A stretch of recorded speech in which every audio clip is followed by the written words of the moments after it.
Hi guys, hope you're having an awesome new year and let's get into business.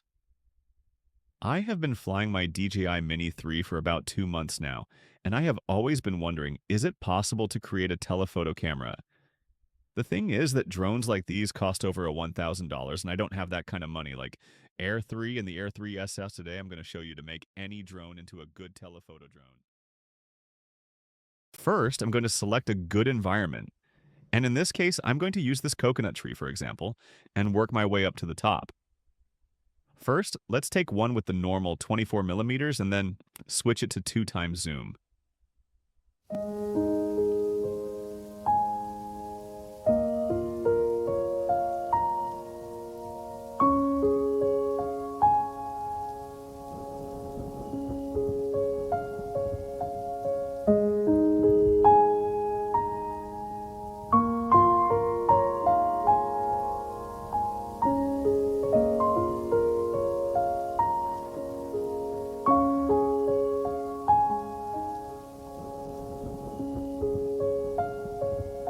Ooh, notice it looks so much good and compresses the background.